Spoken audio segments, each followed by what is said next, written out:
Good evening, guys. Ken at Tortoise Capital, nightly strategy podcast for May 12th, 2022. A little grumbly right now. I had my second shingles shot, COVID booster, and a flu shot this afternoon, and then the soccer practice a little whiny right now. Here's a picture of my inner chimp, Miss Celia from the Takugama Chimpanzee Refuge. The world needs more Celia.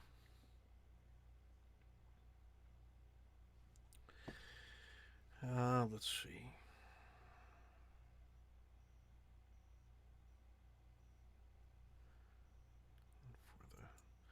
All right, let's go with the sniper trade of the day. This is her little brother Caesar, on the left hand side. He's wondering, hey, what was the trading plan and the rules that we're using up in here? So this is Bakkt. This is the internet infrastructure. This was up around 7.5 back when we were swing trading and day trading. Yesterday it sold off to below $2 and gapped down a little bit this morning, below 2. But it's been horrible, and it was a Godzilla. And had a little gap up, found some early support. Let me get my little lens working here.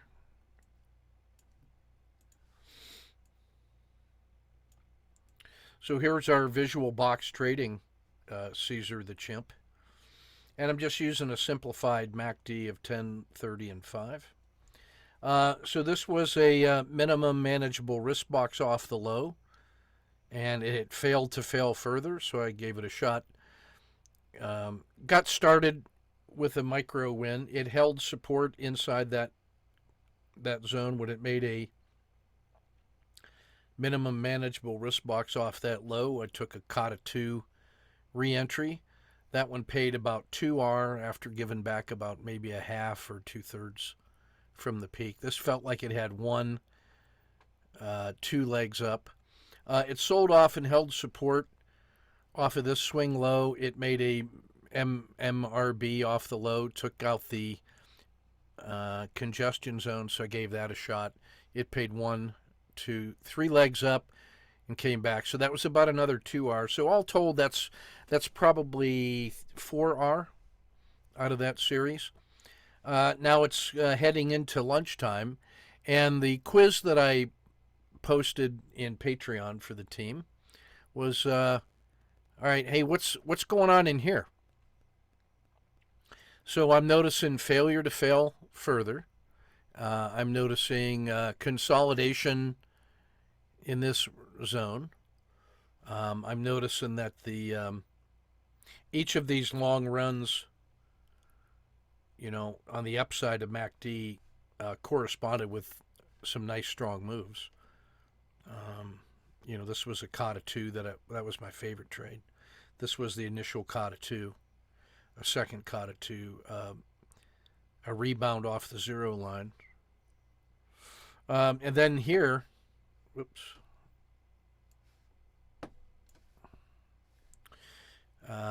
Here it had dipped into the winter and now had turned into spring.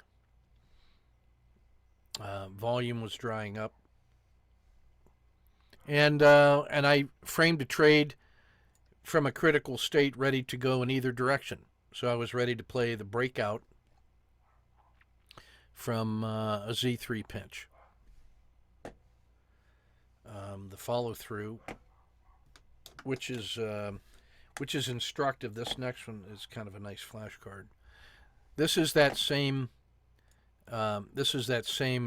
trade frame where I asked, hey, what's going on? It broke out to the upside, so I just do what I do, which is buy it, and I keep my stop in play until I get to this point when I notice that it has zoomed up this high. I decide to go ahead and move my um, stop to no lose plus dinner for two, just above this little congestion zone. So now I've locked this in and I got my little stamp on it. It is now a science project, so I don't. And now it's a curiosity more than anything. At this point, it had sold off and then resumed, and it was kind of testing around in here. So in my mind, I'm just taking essentially that box and putting it on here, and we're gonna see if it breaks out of that box to the upside, then everything's good. If it breaks down to here, I'll get about 2 execution R if it just violates there. So it really is irrelevant in terms of emotional state. It's just a science project, and I'm just there to collect data. So that's the first sniper trade of the day. This one was Microsoft. It was in a Godzilla also yesterday, and this one featured a tech leader that had gotten smashed yesterday, and it gapped up, sold off harshly, moved an MMRB off the low, entered, cashed a fraction, got the second one up, lost a fraction. That was a sloppy exit. That came from a belief in the upside that it was really going to break out at 257, so I stuck around too long. It sold off. It took me about this long to get to my zero state. Here I noticed that it held the same swing low that it did before. It moved that MMRB off the low, so I bought it. That's about 3R maximum favorable excursion. Gave back about a half or a full R, so netted 2. Caught a 2 re-entry, micro loss. This one, there was a general pullback in the whole market, and then this one was a breakdown out of that MMRB that paid about 2. It consolidated. This was a micro loss. This one, I was treating that as the consolidation and ready to break out in either direction. It went short. So at this point, it was starting to sell. It felt like it was just getting ready to start the next leg down. So I locked in 2R by putting the stop right there. So that was the other sniper trade of the day with the very simplified screenshot and screen lens, if I can say it that way.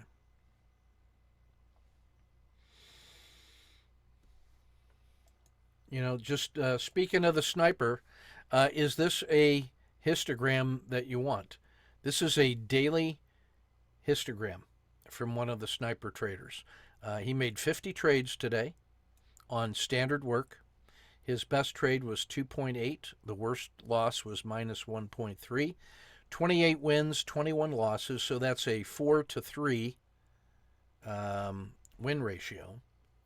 So let's do some quick math on this.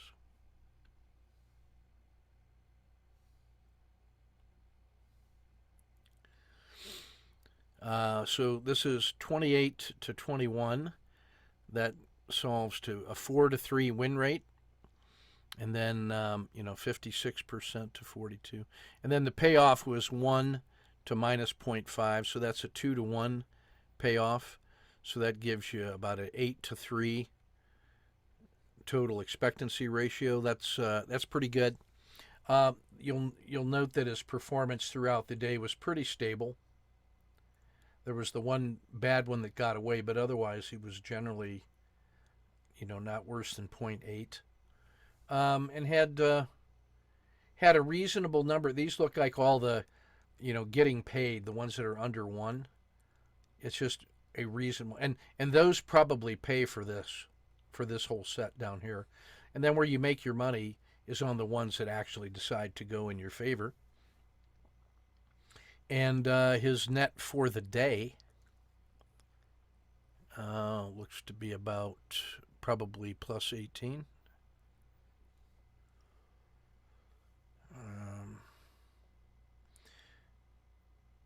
Expectancy of about 0.4. system quality number 2.77, and no overnight risk. So that'll do, pig. That'll do.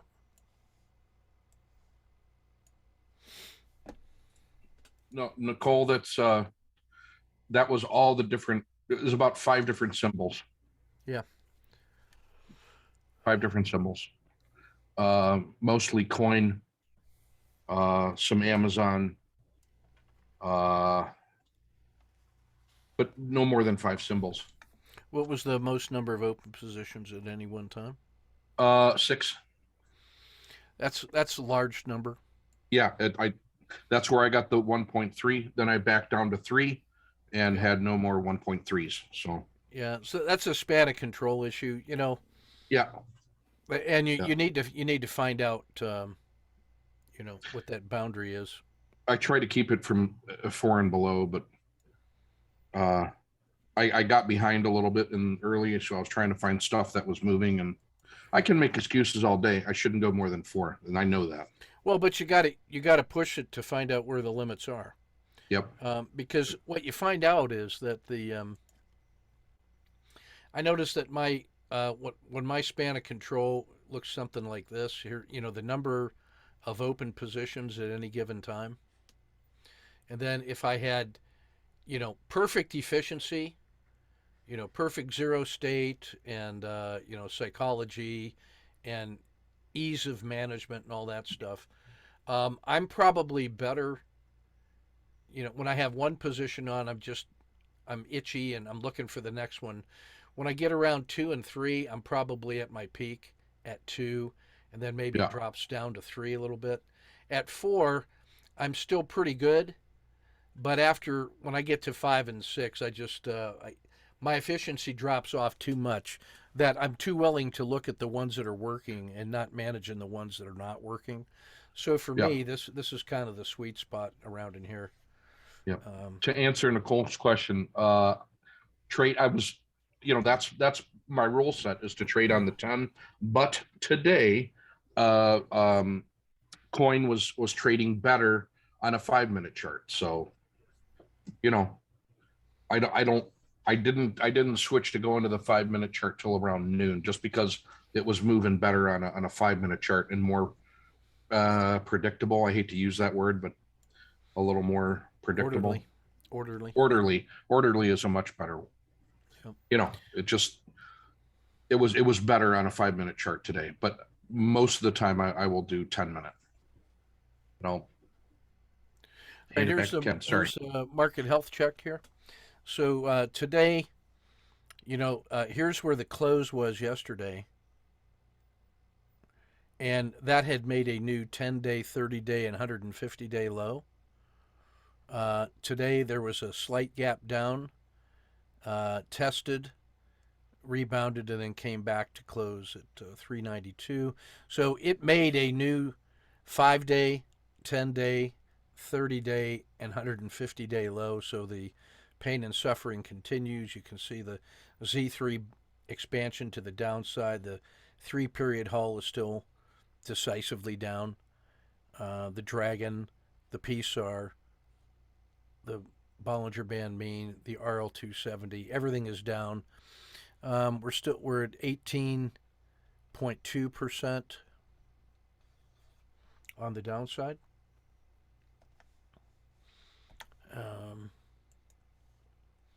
It doesn't matter to Caesar. He's just eating bananas and taking names, chilling. Let's see. We'll shift to the sectors.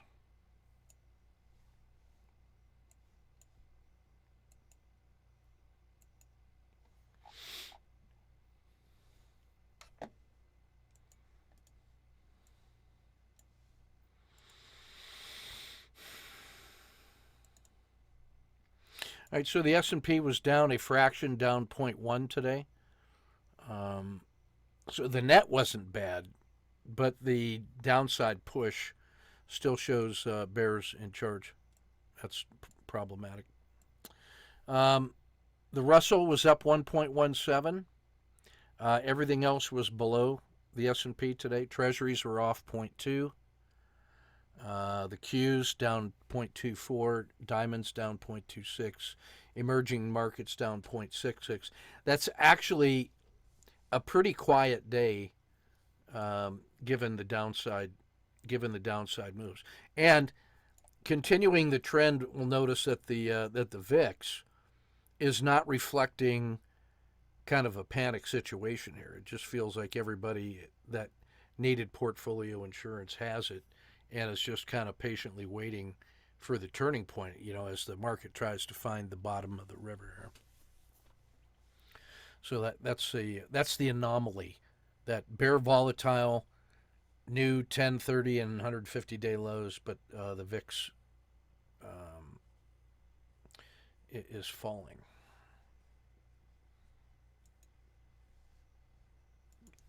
Strange times we live in. Materials down 0.18. Oil exploration 2.2. The FANGs down 0.3.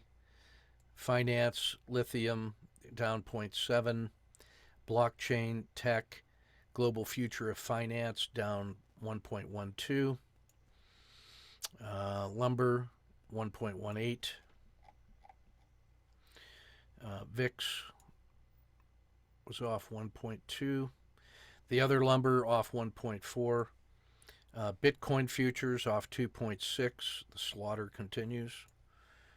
Wheat and precious metals off 5%. Odd. Ethereum 11%. Large cap blended cryptos off 15%. Oof. And again, this is what you need to know here. The MACD seasonality, miserable. Individual companies. Alcoa and Apple off 3.6, 2.7. U.S. Steel off 2%. Microsoft off 2%. PayPal 1%. Tesla 0.8 down to 728. Cliff off 0.75. And then Devon Energy just underperforming the market at minus 0.1 or 0.11. All right, sectors that outperformed today. So there's quite a variation in performance today in the stack. Here's a collection of them here. Staples off 0.03, so basically flat. Mexico, another strong day, 0.4. Energy, agriculture, blended commodities, 0.5. Marijuana, 0.5. Consumer discretionary, 0.7. Oil, Brazil, commercial real estate, biotech, moonshots, clean energy up 3.6. So that's between 1.3 and 3.6. Both ARCs up 5%, as the disruptors had their day today. And then individual targets, BOCT up 30%. So, that's a specialty one. It's tradable intraday if you get those big turning points right on the swing trade. The day after the swing turning point can be a good one. 30% obviously. Rivian, a relief rally of 18%. Coinbase, Squarespace, and Robinhood, up 9, 6, and 5%. BOCT is a special that we've developed from the crypto traders. It's one that has had come up on a study that we did on cryptos that were really outperforming the bulk of the cryptos, and it had some favorable news. We had started swing trading it around 4. It went up to about 7.5. It ended up getting us out around 6, and then we've been short-term trading it occasionally on days after big moves. It has good second-day volatility. So it's just one that comes out of the general approach of market, sector, and target. Um, so if you treat the market, SPY, and then the different subsets of the market around it. This is the XL series. So XLK is tech, and then tech leads you to things like Intel and Microsoft and Apple and all that stuff. And so this is how we try to go from the market to the sector to the targets. Well, there's a secondary market out there in just the whole crypto sector itself has a full array of things like the Bitcoin itself, Ethereum in the second position, and then a couple other interesting ones. And then Bakkt is just a holding company that provides infrastructure for those who are doing crypto coins. They're kind of an infrastructure company. They like sell shovels to miners. So it came to our attention as a special. And it was very liquid, very directional. And so it joined our little tradable stack here. So this mix of symbols that you see me looking at every day is a combination of market indexes, key sectors, some frog champions in countries like Mexico and Brazil, some specials like wood and cut, things in the energy sector like energy, Devon Energy, oil, clean energy, oil exploration. These all have the qualities of being very good swing trades and intraday trades. So this gives us that, one of the forms of, market and sector is XLE, and then that leads to this little cluster of symbols of interest. In the same way that we look at XLB materials and we look at U.S. Steel, Alcoa, Nucor Steel, Cliff Natural Resources, and then quite often that, XLB is performing differently than the S&P, and then the steels are doing that. And then since Tesla is such a big deal, I've added lithium batteries. Rivian is an alternative to Tesla, so that almost forms its own little cluster around Tesla. And until he announced Twitter, I was looking at Twitter as part of that little disruptor company sector. So this little collection of symbols that you see here is a mix of things that I'm interested in. And the main thing for me is that if the world model looks like this, the whole world, and I have large caps with the S&P here, and I can have the Euro Asia large caps here, and emerging markets, non-U.S. small caps over there, and I can have the U.S. large cap tech sector like this, which has some overlap with the S&P but some not, and then IWM as the Russell small cap, and then treasuries. Pretty soon I start covering broad sectors of the market, and then inside that looking at a representative sample of things that are working, so that no matter where money's being made, that there's something that pops up on the radar in the different business cycles that I can do something with it. And it keeps my it gives me a manageable number of symbols to trade, and things like this global future of finance. I look at Coinbase, Squarespace, Robinhood. There's a couple others in there, but those are like alternatives to XLF, which is kind of traditional large cap banks.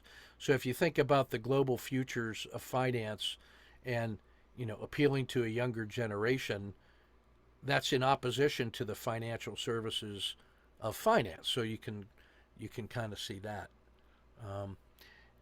Commodities and agriculture give me that alternative to equities, because these are real things that are relatively resistant to inflation and do well when money's being printed. You know, they're doing actually pretty well. Um, so this is part of the concept of portfolio composition.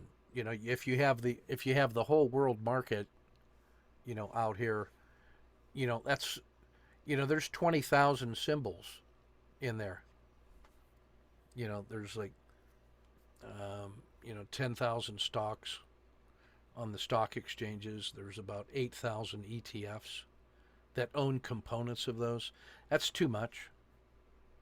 Unless you had like one single filter and you wanted to run it on all of those, it makes sense to start segmenting the market and then taking samples that all have the quality of being very directional, very liquid, um, positive intraday volatility, good swing volatility, and differences in the business cycles. Because like we watch when XLB is going up and XLF is going down, that's good because if I want to play the long side, I always have something that's going up.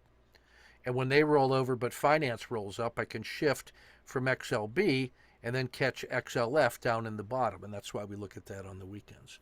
So getting the mix of your symbols right so that you have a manageable set of elements in the herd. I just think of all of these little guys as my little cattle drive, you know, and I'm kind of monitoring their states. Sometimes these guys are doing good, sometimes these are down. In the middle, I just let them rest. But when they're really bad or really good, that's usually the time when the big move is going to happen because they're in a critical state at the top of the stack, like these guys are, or at the bottom of the stack. You know, when I look at this on the daily, I just say, hey, these guys in the top are critical movers, could be huge, could be big give back. The bottom could be the recovery from a harsh sell off, or could be more pain. So I just notice you get bigger moves from the extremes, and then these guys take their turns rotating back and forth, and then there's enough distinction in there to be able to see important things about which sectors are in the rise, which ones are falling, that kind of stuff. Okay, so portfolio composition. This is part of hybrid trading and market assessment, market sector target assessment. And that's why when I review this every day, I kind of go through this to get an update of, you know, where things are and how they're doing. Like the thing that really stands out to me today is this notion of VIX. I mean, we're in almost 18% sell off and nobody's happy, but the VIX has had 2 days in a row where you would expect if people were panicking that the price of VIX would be large because the price of insurance for portfolios would be large. But that's 2 days in a row that it's been down or very low. And to see that much of a sell off in lumber during inflationary times is very odd. You know, so this is where some of those ideas come from. You know, Robert Gardner, or you know, my great mentor, would used to call this the market mosaic, and you know, trying to piece together different elements of what's going on. Like you'll notice, you know, energy is in monthly summer and daily summer, while everything else is just horrible. You know, in daily winter, the energy sector is doing really well. I mean, so Devon Energy and XLE are both on the short list for interesting upside moves. Yeah. All right. So that's that. I think we covered. I think we covered the sectors. Um, yeah. Let's go to the traders. Or we'll go to the report first. Get set up for tomorrow.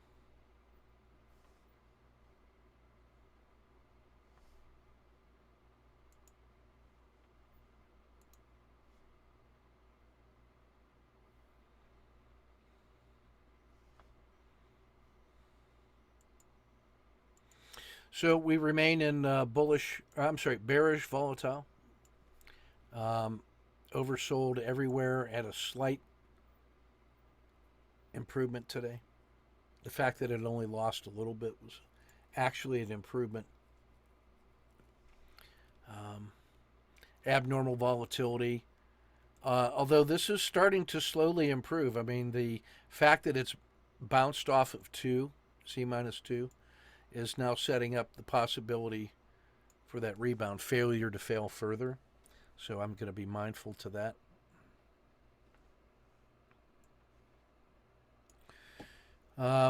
What's really working is the staples like Merck, Pfizer, Travelers, Coca-Cola, Johnson & Johnson. We actually looked at those yesterday. They're still doing good. Sell-offs in Alcoa and Tesla, metals and mining, Boeing and Nike. Tons of the Dow 30, the modified Dow 30, because I put a few things in there that are not in the Dow. Like Tesla, I just added because I wanted to keep my eye on him. Alcoa is no longer in the Dow, but I traded so much that I just wanted to see it every day. So this is a slightly modified tradable Dow. You know, in interest of full disclosure. Had a bunch of 5DDs today. Now that's an important swing pattern. And the idea behind a 5DD, even in a bear market, is that all you get was 5 lower closes.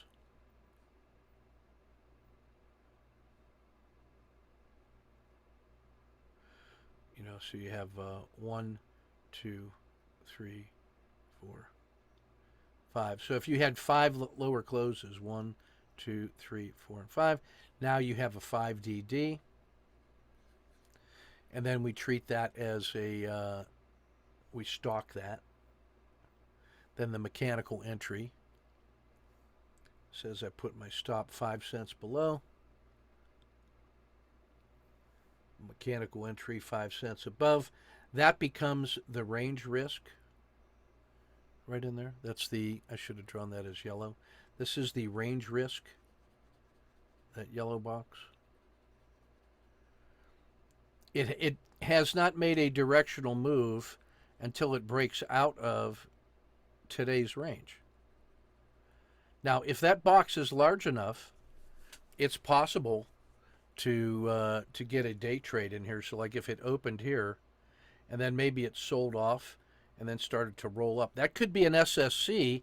And if I could put a risk box in here and then see 2 units of reward just to the top of the yesterday's range, I'm justified in taking that as a 1-day intraday trade.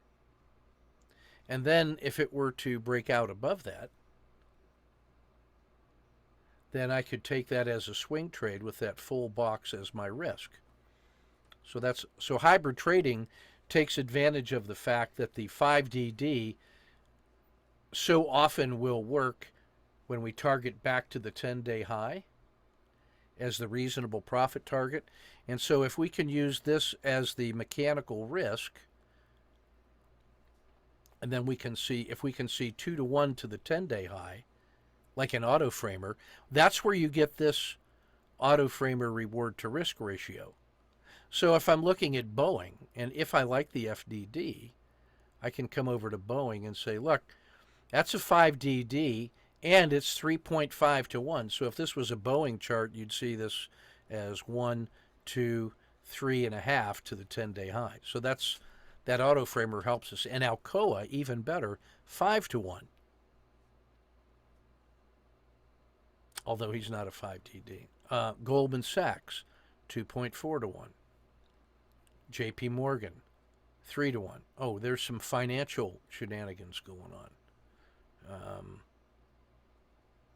Procter & Gamble, 2.9 to 1. So I can start using these swing trade mechanical patterns over here,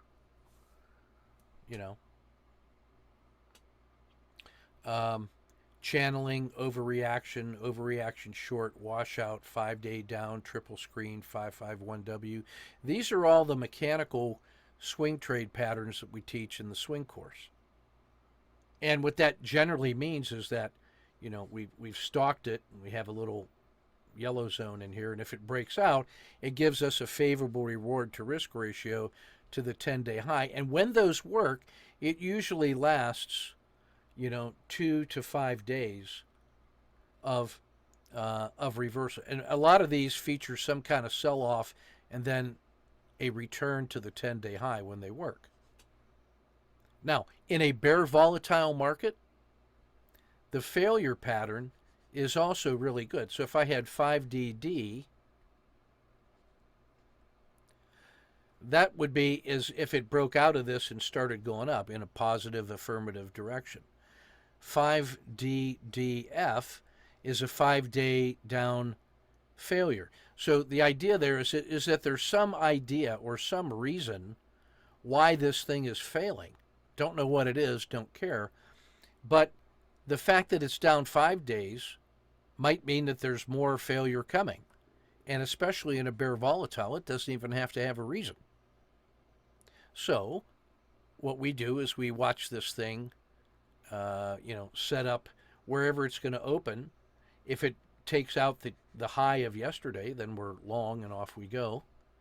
But if it breaks down below yesterday's low, then we pile on that thing in the same way that we would smash a collapsing dragon in bearish volatile.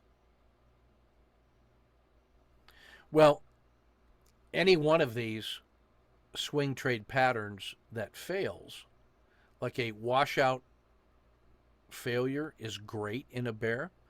Triple screen failure is great. All the failure patterns are great in a bearish volatile market. You want to take every failure pattern there is. The fact that it signals over on this side for these possible swing trade recoveries means that they are in a critical state where the reward to risk ratio is great, that this thing was in play that caused the harsh sell-off that made it interesting. So we just put a critical state frame on that thing and we trade it to the upside up the price ladder or to the downside down the price ladder. And we estimate to the upside a reasonable return to the 10-day high for computing the reward to risk. And we take the size of the sell-off from the 10-day high as leg one, and we say if this thing fails, it could do more of what it just did. And then that becomes a way to rapidly estimate the value. Now, if that thing never breaks out of that daily range, then eventually this thing might just be going into a sideways quiet channel or a Z3 pinch or a super pinch, in which we trade the breakouts from those once that abnormally compressed sideways pattern shows up. So this is a form of hybrid trading where we are combining the information value of swing trades with some strategies like the auto framer and max pain and some of these other indicators like RSI2, relative strength, and the NDX analysis, all of which is just to come up with a list of tradable ideas. And that's our plan, is to find symbols that are in critical states and then prepare them in the usual way, meaning that we identify the MMRB, we take a look at the chart, we look at mechanical entries and initial stops, we do the market sector target analysis to see if there's a theme, like there seems to be a theme about finance in this one right now, and there's a strong tug of war between financial disruptors and the large banks right now that could be interesting. And the metals have sold off harshly, and that's always a good sign for a rebound. So there's I feel like I have plenty of things in my tentative plan for tomorrow, which I can prepare. I'm even going to be looking, when I look at the ETFs, I'm going to notice that Brazil and Mexico are really outperforming the U.S. and Europe and Asia. They're just kind of quietly sneaking along. Uh, there's hardly any swing patterns, but there's a lot of auto framers that test out well, so that's good. Then I just come over here and I notice under the price change percentages, when I see a great big long line of red and then a 1 day bounce in PBW, that just tells me that's almost like a SSC. So that thing has been underperforming the entire peer group of ETFs over the 10-day, 1 month, 3 months, 6 months, 12 months. Today, and only today, it outperformed. So that feels, conceptually, like really harshly underperforming, bottomed out, and then there's one little rebound. Well, is that a sign of a change and a return to glory, or was it just a dead cat bounce and it's going to fail? Exactly. We don't know. So you put a tight risk box on it and you say, look, this thing has failed so much that if it just fails again, we take the size of this move and we project that down here and we say it could do that. So that could be another 1, 2, 3, 4R to the downside using today's range as the risk. And then it's off 14% over the last 10 days. So that would be a huge move to the upside. The least probable event would be if it just had found its new price level and just hung out here. So it's going to be either a big move up or down tomorrow.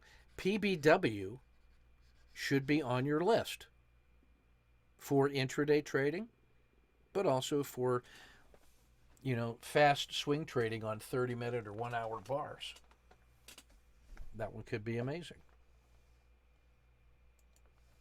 What might that look like? So just consult my little stack here. Oh, there's PBW pretty high on the stack. It's still got a 3.5 to 1 reward to risk ratio. His intraday box is 37 cents. So that could be something like, 40 cents. So yesterday it was a Godzilla trade. This was the trade that I missed today because I was monkeying around with everything else. But if we're being honest, holy mackerel. Was there a better trade than PBW today? I mean, it was easier than Microsoft, that's for sure. I mean, look at this rascal. Has a big gap down, because there's the close. Harsh sell-off, finds a bottom, PSAR flip. There's your SSC. And it doesn't even look back till it gets into this. So that's 1, 2, 3R. And now it's already cleared this junk. And then it takes off again, so you could add a second position. And then you get an orderly exit here. And if you were feeling froggy, you got 1, 2, almost 3R. And if you're feeling froggy, you got 1, 2. And then if you're feeling froggy, you got 1, 2, 3, 4. And if you're feeling froggy, you got 1, 2, 3. You know what that looks like? That looks like an orderly intraday mover. It is very narrowly defined, close to the energy sector, but it's clean energy, so it relies on government subsidies. And it swings on a daily basis and on an intraday basis really nice. And that's just a 3-minute chart. What more do you want? That one's ready to go for tomorrow. If you were doing the 30-minute chart, this is what that looks like.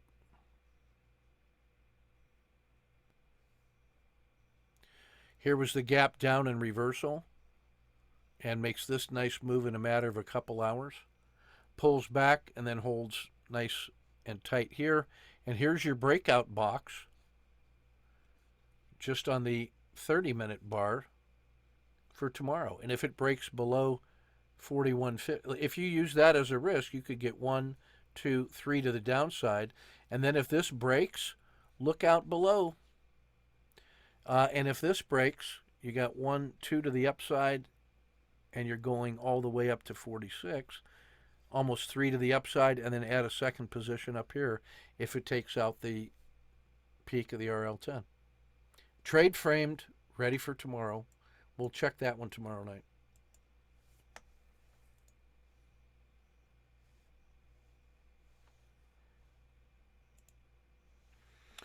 So that's just one of the ways that you can use this integrated report, you know, to find it. What are some, and we looked at we looked at PBW because it was an outstanding earner today, but all of its other look back periods it was getting smoked. What else was like that?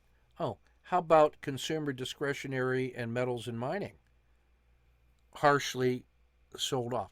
Or where's the real strength? Well, you can see it's in energy, and that's oil and S&P Energy, and they had 2 pretty good days today. So all other things being equal, you wouldn't be surprised to see energy do well tomorrow.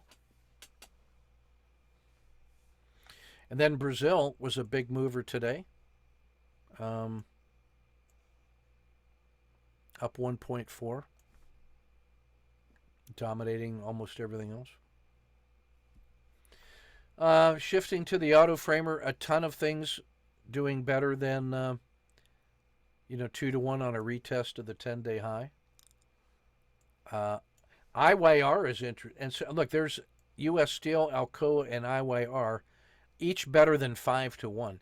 IYR is interesting because that's normally a defensive play, but it's been smashed lately. And so if you were thinking about a rebound in IYR,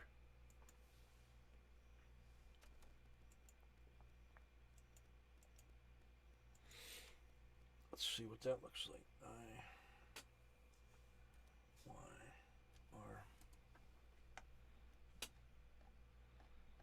Yeah, that you could say that's a defensive sector that's been taken out and slaughtered, down 20%.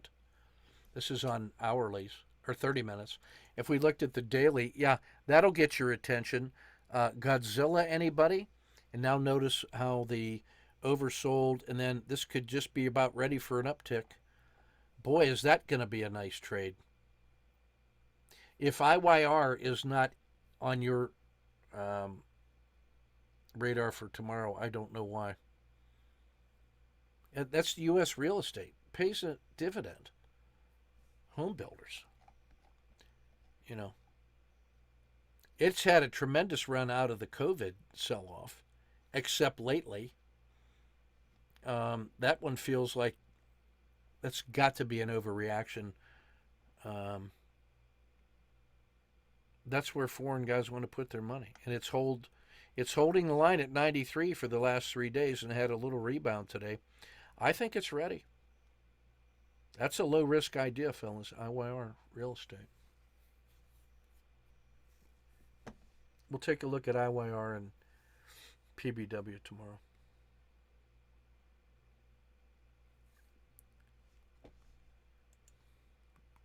Brazil's in good shape.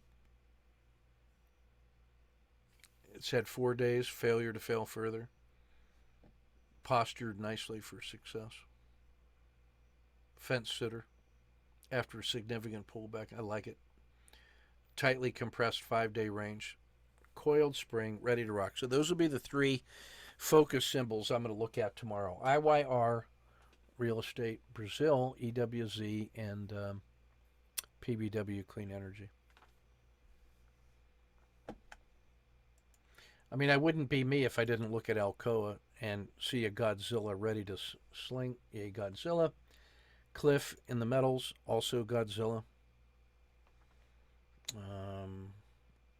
U.S. Steel, especially nice. Oh, yeah. Tomorrow it's the metals. So I've already got too many symbols to even think about, but that's what you want to look at right there. the whole cluster of Alcoa, U.S. Steel, Cliff Natural Resources, and then they're going to pop like they were like an internet bubble tomorrow. You know what's nice about this one in U.S. Steel is it has pulled all the way back into its into this consolidation range, and that's going to hold. So that's either going to hold and rebound nicely when people say, "Oh yeah, you need steel to be a nation and to rebuild your infrastructure," and here's a chance to buy U.S. Steel at 24 instead of at 40. I mean, holy smokes, that's a 40% discount on U.S. Steel. You can't be afraid of that.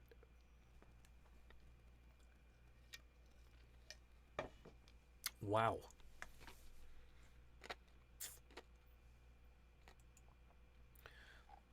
And Tesla just can't. Oh man, Tesla's just getting murdered. Intraday only. Mm. Tale of two Teslas right there. So that should be enough to get our attention. So the top three: U.S. real estate, U.S. Steel, Alcoa, and the the very high reward to risk ratio tells you that the upside opportunity is really there. But if they start failing, then the fact that they've sold off so much just reinforces the possibility for more failure. So the things that are at the top of the stack on the auto framer tend to be automatically in critical states. I'll leave the rest for you to study. Oh, and IYR is also the only symbol in the stack on a squeeze. Ladies and gentlemen of the jury, I rest my case. IYR. I'll bet my brother's reputation on it. All right, Godzilla. Still lots of things getting slaughtered in the S&P 500. There's Apple, nice. You gotta love that. Boeing, nice. So these are ones that are in extreme locations in two time frames, on the long and the medium, and are extremely volatile, where the z-score of the 5-day volatility is greater than 1. Dish Network remains problematic, and these are things that can go large in either direction. Citigroup, yay.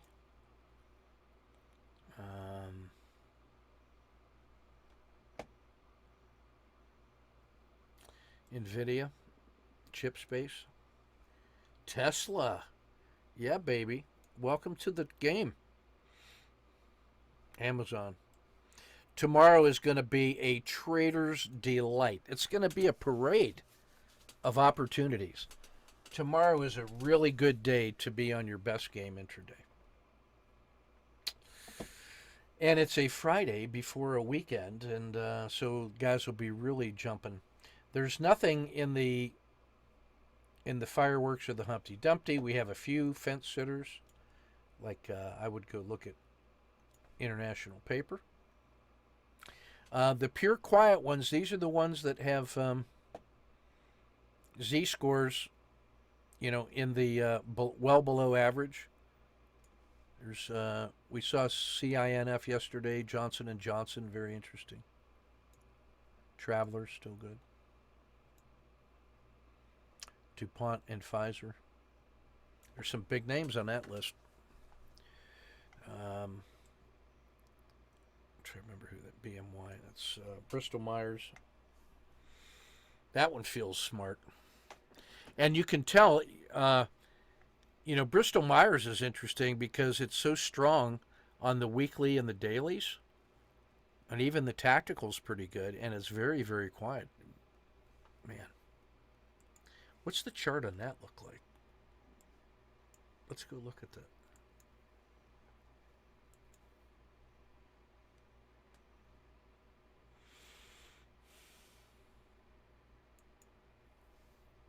Sure enough. Very strong on his 150 day, 30 day, in the middle of his 10-day, very quiet 5-day range, and just had a PSAR flip, so it's got a very nice and rebounded nicely. So that kind of washed out anybody that was nervous. Boy, that thing's going to be ready to go tomorrow too with a quiet trade. So you could even do something like put a really tight wrist box right around that, about 30 cents, 30-cent wrist box, and trade it initially to the 10-day high or the 5-day low, and add second positions if it gets out of the blue. That's what you want to do at Bristol-Myers tomorrow. I bet you that's a real orderly intraday trader too. I mean, why wouldn't it be? Yeah, I guess so. I guess so. Do you think you could trade those patterns with standard sniper? Yeah, I think so. So if it comes out of this yellow box, you're long. And then if it breaks out of the blue box, a second position. Boy, that's a natural. Let's add Bristol-Myers to our list. Citigroup.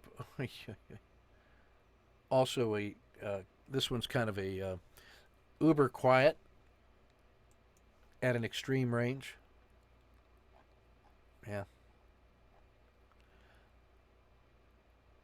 That looks more like, Godzilla. The 5 days actually relatively quiet compared to the 150 day.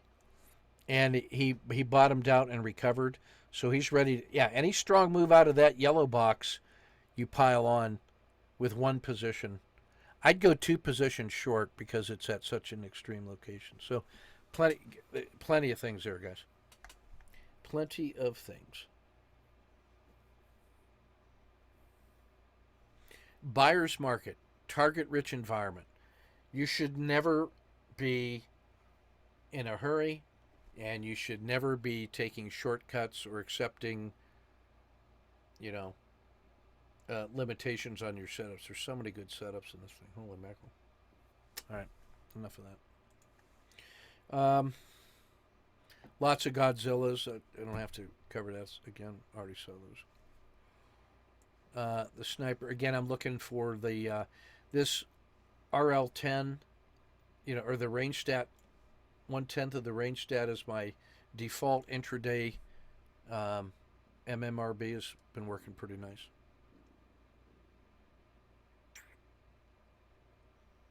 Yeah, and this is sorted by the reward to risk ratio back to the 10-day high. And here's the S&P for reference. So if you're looking for long side, everything that was in the green today and is in better posture than the S&P. Look, there's IWM and PBW. PBW's ready to go.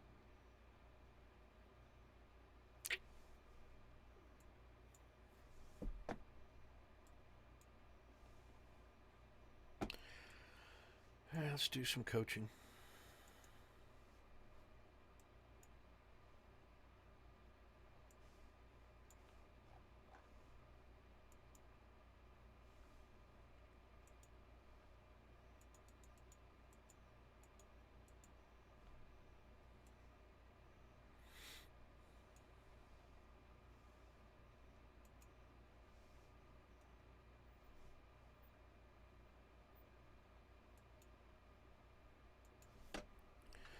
All right, Nicole. This is a pretty good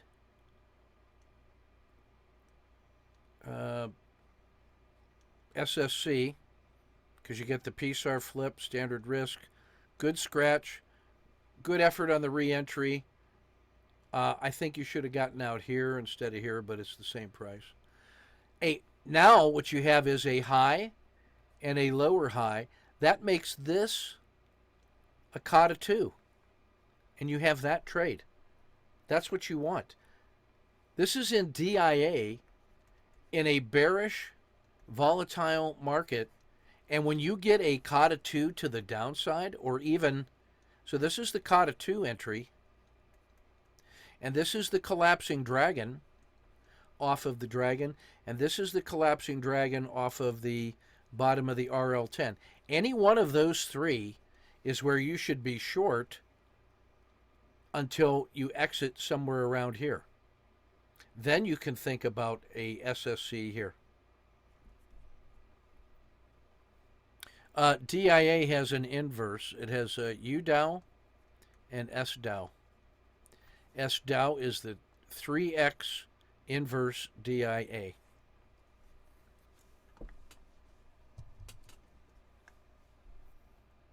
Just saying.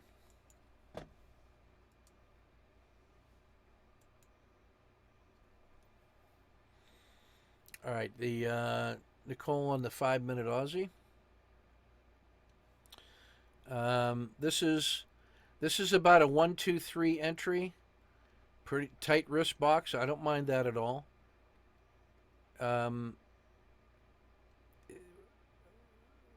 Did it gap come all the way down here for the exit? Or did you exit in here? So anyway, good trade, good scratch. And now this is where the short has to happen. PSAR flip. You have a high, a lower high, breaks through. That's the Kata 2. This is the collapsing dragon. And then this is your exit on those. So you get that trade. This scratch should have been an exit here. I don't like that entry, by the way. I think that's early. I don't know what that pattern is. The soonest that I would want to see you in here is on this bar when it gets here. I'd rather see you take this one as a 1-2-3 and then scratch it. I just feel like that's premature. I don't know what the pattern is. And then, but if you're going to take that and it rejects the PSAR and starts to sell off, you got to make that a winning trade and not give it a fractional loss. And then here is your SSC to the upside.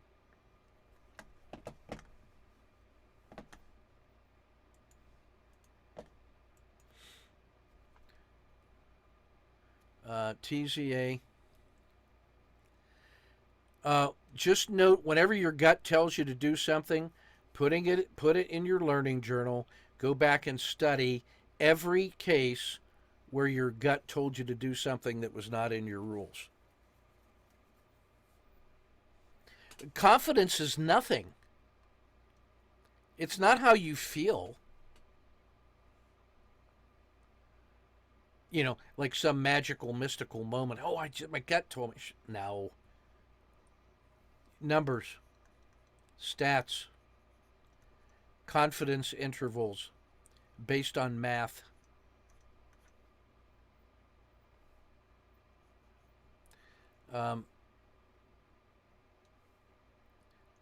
PSAR flip. Here's the entry. 1-2-3 exit right there. That should be the trade. This is now a Kata 2 setting up. On this one, this is your entry should be here. This is a 1-2-3 entry. Okay. I'd rather see you play the pattern and trade this. That's a great exit. Here's your PSAR flip. There's your short. Here's your short if it crosses the Bollinger Band mean. Here's the short when it leaves the river or crosses the VWAP. So you should be all over that one. Measure these in terms of R, not on percentages. The percentage doesn't matter. R matters.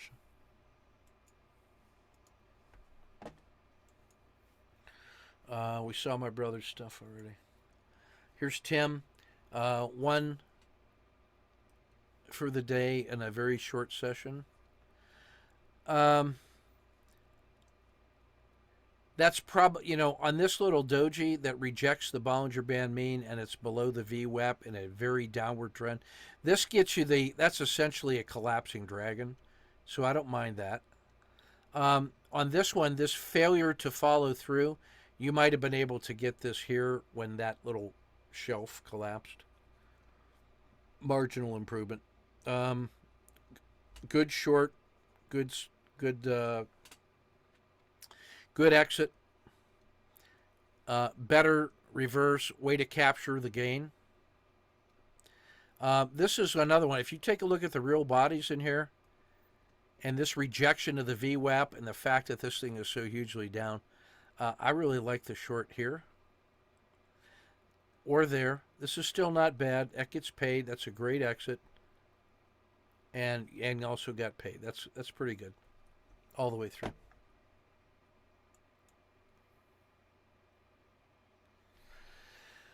If not reversed directly, should I go short later at the next can? I like the short below this, that real body, or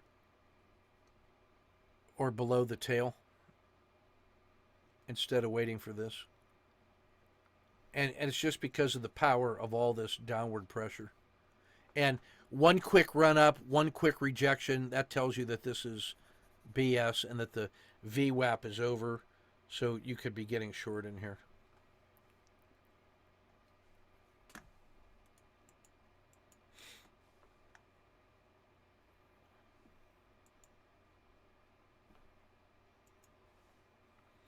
Arch with 5R in the 5-minute Aussie. This is really good practice for summary. Clearly marked entries and exits with logical trade frames. Good win. I like this to the upside. That's your SSC. That's the like a second position on the SSC. That's so that they're never as good as the first position. That's a good short. That's a good scratch or a good exit. Good effort to go long. Good exit. Better reentry. Well done. Good patience. No follow through. It can't help that. Great reentry. This is where I might add a second position here when that. So this is a great entry. It's already confirming that all of the upward motion is nothing. And here's your collapsing dragon right there. Right at the bottom of that. So even though you got short here, you can get short another one there. And then this is huge. Good effort. This was slow on the reentry. We should be reentering here to the upside. Good scratch. This one, because you have a high, a lower high, you can get that short right in here or here instead of here and then get paid really, really well. But that's pretty good work right there. This is a 4-to-5 ratio, but the payoff is 2-to-1, so that's a 8-to-5. That's pretty good.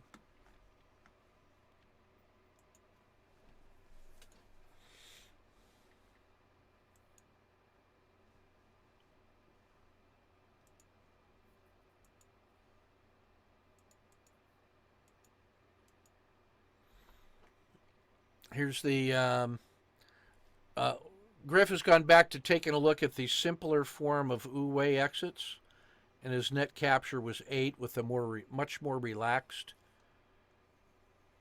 SSC, Wu-Wei exit, Kata 2, Wu-Wei exit, great stop and reverse, beautiful reentry. That's how you do it. There's a lot to be said for that relaxed hand, not over trading.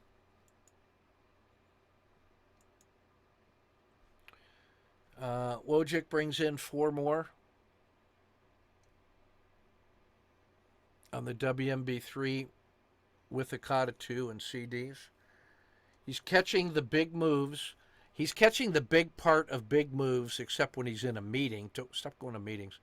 He was probably still in a meeting. We should be getting that one.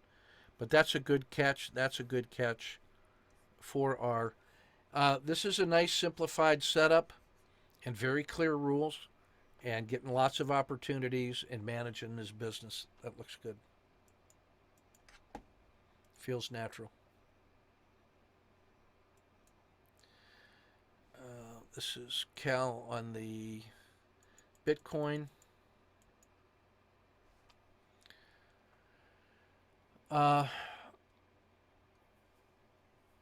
Standard wrist box. 5.6. Great short because you got one leg down and starts another one. Good short. Good cover. Good reentry. SSC. Good scratch. Caught a 2 with the second position. Looks good. Yeah, that little choppy feel. Yeah, that's pretty good intuition. Well done. Right by the numbers.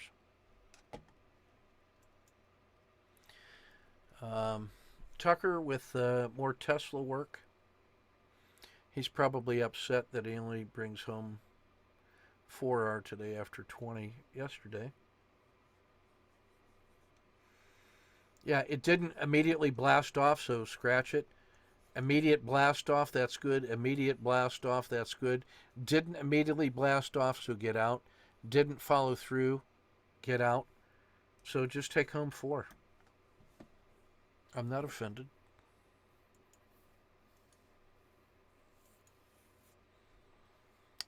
Second set. Yeah, didn't follow through. Got paid. It worked immediately.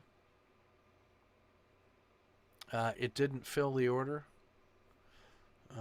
Yeah, this was a Kata 2 potential. Good scratch, good scratch. All part of the 4R day. And then finally, oh yeah, we already saw this one. This is Woji. All right, that looks like everything for today. The shingles and whatnot starting to kick my butt. So that's everything I got for you.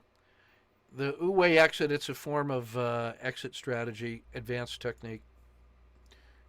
You'll get that when it's time. You could look up Wu-Wei inside the chat room. You'll find plenty of videos on it too. Ask Phil Wu for a direct reference. Ask him to put a representative video in the glossary so that if you said, hey, what's a Wu-Wei exit? You could go to the glossary, find the word concept Wu-Wei, read the definition, then click on an explanatory video. Okay?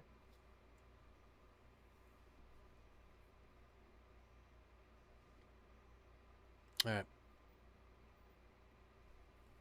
All right, that's everything I got for tonight. Let's stop the share. Stop the recording.